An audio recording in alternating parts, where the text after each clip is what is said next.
নমস্কার বন্ধুরা, আবার একটা ভিডিওতে এসেছি। তো এই ভিডিওতে আমি সাইয়ারা মুভির একটা সিন ছিল, মুভিটা দেখতে গেছিলাম, একটা সিন ছিল, তো সেই সিনটাকে রেপ্লিকেট করেছি, ঠিক আছে? তো আপনারা যারা সাইয়ারা মুভি দেখেছেন, তার পোস্টার দেখেছেন, সবাই হয়তো এই সিনটাকে রিলেট করতে পারবেন। তো হ্যাঁ, এটা সত্যি ফেসগুলো সেরকম সাইয়ারা মুভির নায়ক নায়িকাদের মতো হয়নি, কেননা ক্যানভাসটা অনেক ছোট ছিল, তত ডিটেলিং করতে পারছিলাম না। ক্যানভাসটা বড় হলে হয়তো একটু ভালো করতে পারতাম। ক্যানভাসটা তো ছোটো থাকার জন্যে মুখটা অত ভালো ডিটেলিংয়ে আসেনি, তো এটা আগেই বলছি, ক্ষমা করে দেবেন। তো প্রথমে বেসিক আউটলাইনটা করে সেট করতে শুরু করেছি। প্রথমে মেয়েটাকে সেটটা করছি। এখানে আমি প্রথমে 2B 4B দিয়ে চুলের শেডটা করেছিলাম, দেন আমি 10B দিয়ে ডার্ক সাইডটা করছি, তাতে শেডটা খুব সুন্দর আসে।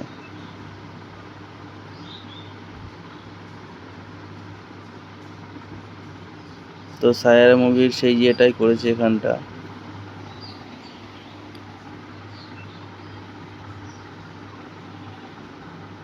দেখছেন অলমোস্ট মেয়েটা ডান করে দিয়েছি। হ্যাঁ, মেয়েটা ডান হয়ে গেছে। এবার আবার শেড দেওয়া শুরু করেছি।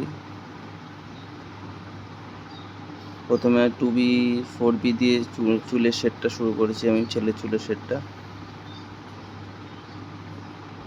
দেখছেন আপনারা। তারপরে 10B ইউজ করেছি, দেখুন 10B ইউজ করছি এটা।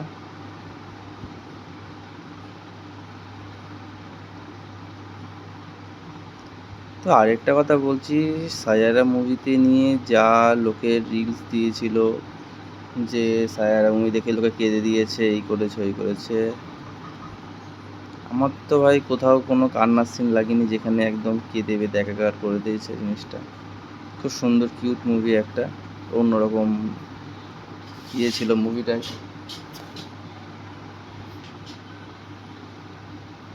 তো দেখছেন আপনারা।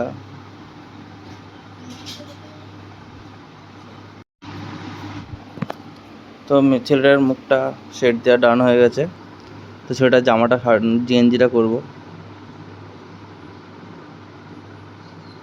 দেখছেন প্রথমে 10B দিয়ে একটা গেঞ্জির ভাঁজের সেই ইয়েটা করে নিয়েছি, দেন তারপরে শেডটা শুরু করেছি। এখানে আমি শেডটা 6B দিয়ে করছি, 4Bটা ভালো লাগছিল না, কারণ আমি ডার্কের পরে গেঞ্জিটা রাখতে চেয়েছি। টোটালটাই ডার্কের পরে ছবিটা করেছি আমি, লাইট শেডের পরে কিছুই করিনি, কারণ লাইট শেডে ছবিটা ভালো লাগতো না। ছোটো ক্যানভাস ইউজ করেছি তো, ডার্কটা খুব ভালো লাগতো।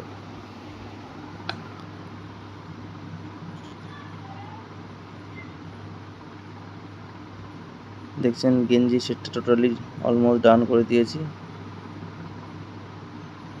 এখানে যে বাইকের পরে নায়ক নায়িকাটা রয়েছে, সবথেকে বেস্ট সিন যেটা, ওই যে মাজায় সোয়েটার বেঁধে যেটা চালাচ্ছিল বাইক, ওই ব্যাপারটা করেছি। আমার বেস্ট সিন লেগেছে এটা পুরো সিনেমার ভিতরে, তো সেই সিনটাকে রেপ্লিকেট করেছি আমি। হ্যাঁ, অনেক দিন আগে সায়ারা মুভি রিলিজ হয়ে চলেও গেছে, কিন্তু আমি সময় পাইনি আঁকার। তো আজকে এই জন্যে টপিক না পেয়ে এই টপিকটার উপরেই ছবিটা এঁকেছি। হ্যাঁ, আপনারা যদি কিছু টপিক দিতে চান যে এই টপিকের উপরে ছবি আঁকো, আপনারা নিশ্চয়ই কমেন্টে বলবেন, আমি নিশ্চয়ই আঁকার চেষ্টা করবো সেই টপিকের উপরে ড্রয়িং।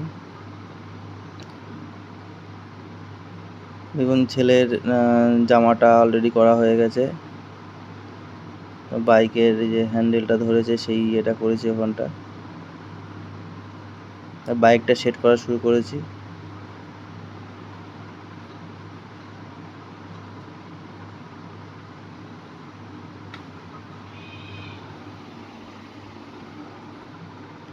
তো আবারও বলছি বন্ধুরা, যদি আপনারা কেউ কোনো টপিক দিতে চান, যে হ্যাঁ কমেন্টে বলবেন যে হ্যাঁ এই টপিকের পর ড্রয়িং করো, এই টপিকের উপর ড্রয়িং করো, আমি নিশ্চয়ই চেষ্টা করব।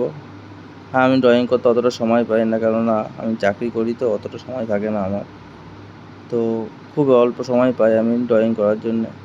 তো তার মধ্যে যতটা পারি ততটা করার চেষ্টা করি, অ্যাটলিস্ট সপ্তাহে একটা তো আমি করার চেষ্টা করি ম্যাক্স টু ম্যাক্স।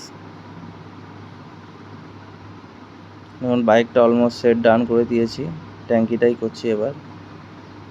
অলমোস্ট ছবিটা ডান করে দিয়েছি, দেখছেন বন্ধুরা, অলমোস্ট ছবিটা ডান। ব্যাকগ্রাউন্ডে কিছু অ্যাড না করলে ছবিটা ডার্ক ব্যাপারটা আসবে না। ব্যাকগ্রাউন্ডে কিছু করছি, এটা বেসিক্যালি পেন্সিলের শীষ ভেঙে ওই শীষটাকে দিয়েই করতে হয় এই ব্যাপারটা। হ্যাঁ, আরও অনেক উপায় আছে, বাট ওইগুলো আমার করতে অনেক দেরি হয়, তো শীষ ভেঙে করলেই তাড়াতাড়ি হয়ে যায় জিনিসটা। ছবিটা ডান করে দিয়েছি আমি। আপনারা বলবেন কমেন্টে কেমন হয়েছে ছবিটা, প্লিজ একটা কমেন্ট করে বলবেন কেমন হয়েছে। আপনারা যদি কোনো নতুন টপিক দিতে চান যে হ্যাঁ এই টপিকের উপরে ছবিটা করো, এই টপিকের উপরে ছবি করো, আমি নিশ্চয়ই করার চেষ্টা করব। অবশ্যই আপনি বলবেন ছবিটা কেমন লাগছে। থ্যাংক ইউ বন্ধুরা, thank you so much. Please like, comment, subscribe.